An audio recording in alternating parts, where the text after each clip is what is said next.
What's up, everybody? All right, you guys, so we now have more information on that tragic case out of Falls City, Washington. Now, y'all, if you don't know what I'm talking about, there is a 15-year-old who unalived his entire family. So the parents of that 15-year-old have been identified as Mark and Sarah Humiston. So Mark was an electrical engineer and Sarah was a RN, but she hadn't practiced medicine since 2022.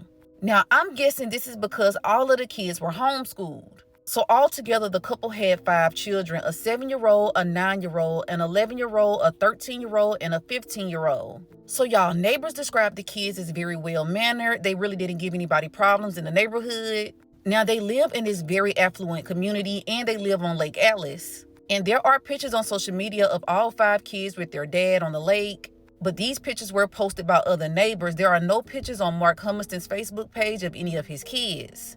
Now, even though they say the kids were very well-mannered and never had an issue out of them, it's being said that this family was extremely religious. Now, they're even saying that there was an incident allegedly where the 15-year-old had become friends with the LGBTQ plus family. So allegedly, Mark told his 15-year-old he didn't want him hanging out with those kids, but the 15-year-old had repeatedly still hung out with them anyway.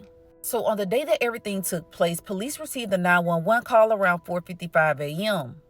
So the 911 call was placed by the 15-year-old who has not been identified or named at this time. But he called police and told them that, look, my 13-year-old brother, he just went crazy. He unalived my entire family, and then he unalived himself. So when police made it to the home, they're thinking that the person that did all of this is dead. From what the 15-year-old brother said, the 13-year-old brother was the one responsible. So police arrive on the scene, and they do find this entire family deceased. But as they're assessing this scene, y'all, they end up getting another 911 call. Now, this 911 call was from a neighbor, and this neighbor said that she had an 11-year-old girl there that had just been shot. That's when police learned a different version of events that actually took place. It turns out that this 15-year-old was not telling the truth about the whole situation, and he was actually the person who did this whole thing. So, y'all, the 11-year-old told police that she had woken up to gunshots. That's when she saw her 15-year-old brother unaliving her entire family. Now, she was in her bunk bed when all of this was taking place, and she tried to play sleep. But after he had went through the house and killed everybody else, he then came in her room and shot her as well.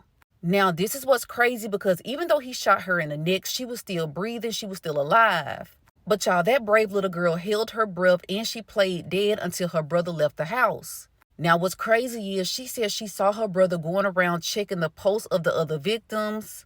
After this, she was able to escape through her window. And that's when she went to the neighbor's house and called police.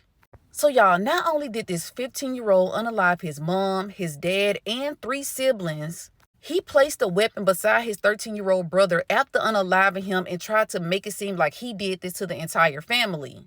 He never expected his 11-year-old sister to survive. And what's crazy is, if she hadn't survived, police might have believed that all of this was true.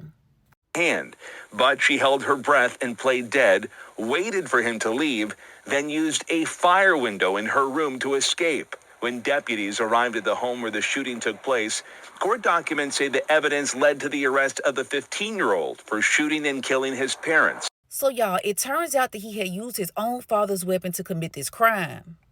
So the sister is saying that the father actually kept this weapon in a lockbox, and the 15-year-old is the only one with the code. But y'all, what was going on for this 15-year-old to unalive his entire family?